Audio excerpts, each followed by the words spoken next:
Following the accident, investigators were provided security videos from private homes and local businesses located along the railroad tracks. In addition, Ntsb canvassed the area around the derailment site and worked back along the accident train route. Additional witnesses and video footage were identified and obtained. This is a compilation showing Train 32N as it approached East Palestine on the night of the derailment. About 50 miles from the point of derailment, as Train 32N traveled through Ravenna, Ohio, two video sources were identified. The first was at Spring Street, and the second one was near Prospect Street. The video footage indicated Train 32N going by, but did not show any indications of mechanical problems. About 45 miles from the point of derailment, Train 32N was next recorded as it went through Rootstown, Ohio, near Industry Road. Train 32N came into view through the trees, and a high-pitched squeal can be heard. The squeal increases in intensity for about 2 seconds, then is no longer heard again. About 40 miles from the point of derailment, Train 32N was near Keystone Street in Alliance, Ohio. The train is visible, but did not show any indications of a mechanical problem. About 38 miles from the accident, Train 32N was next recorded by several cameras as it went through Sebring, Ohio, near West California Avenue. A screenshot of Train 32N came into view, but no indications of a mechanical problem can be seen.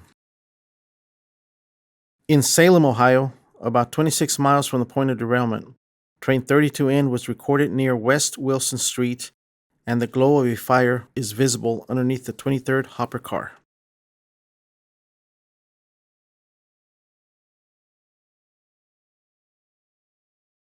"32N is again recorded near Ellsworth Avenue,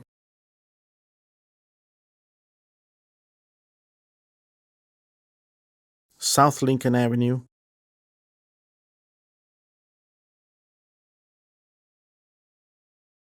and Snyder Road, showing a visible glow of a fire underneath the same rail car.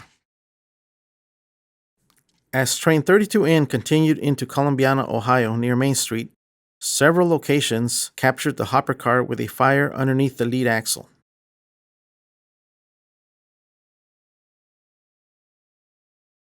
A witness near South Vine Street also reported hearing an unusually loud metal scraping sound, but did not remember seeing a fire.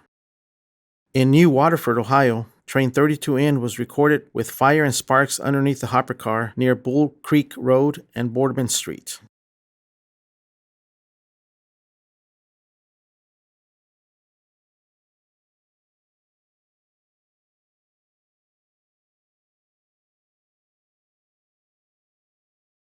In East Palestine, Ohio, Train 32N was recorded at several locations near East Clark Street and North James Street. In the recordings, a distorted, high-pitched squealing sound is heard, then two loud bangs, train braking, and a bright flash.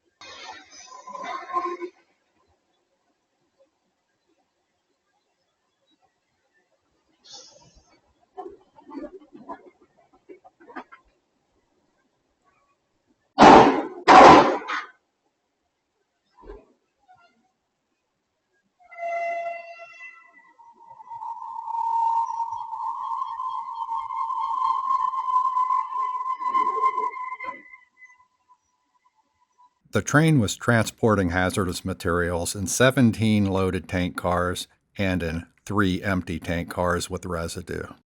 11 of the derailed tank cars contained hazardous materials, including 5 specification DOT 105 tank cars loaded with 115,580 gallons of stabilized vinyl chloride monomer, a liquefied compressed flammable gas.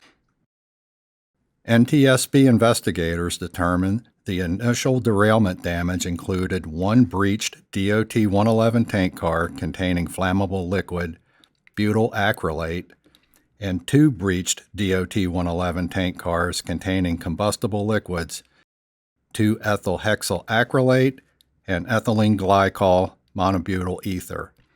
These released materials became involved in the post-derailment fire. The derailment also resulted in the breach of 6 tank cars containing non-hazardous liquids, including propylene glycol, diethylene glycol, and petroleum lubricating oil, which also ignited.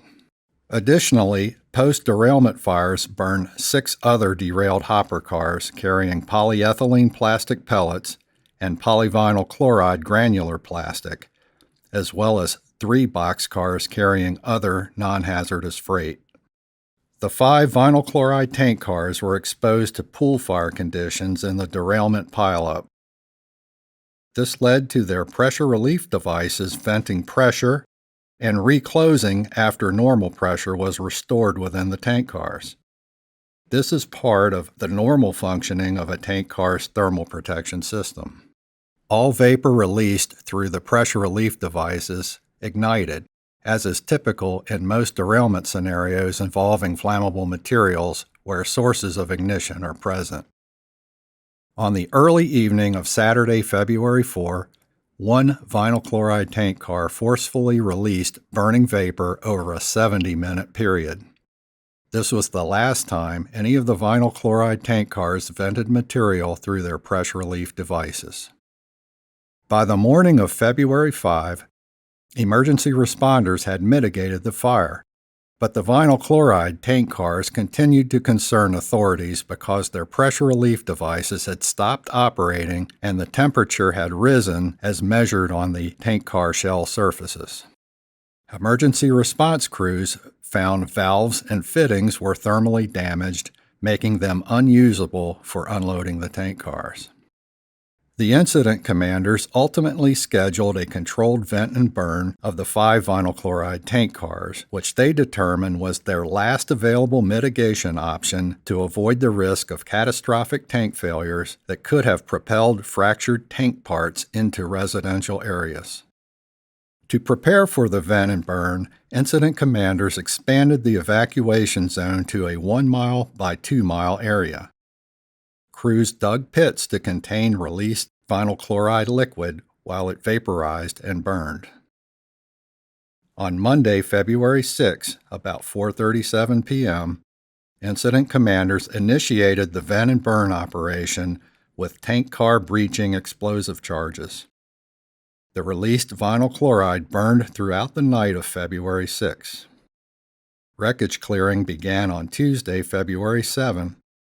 Residual fires were extinguished by noon on February 8.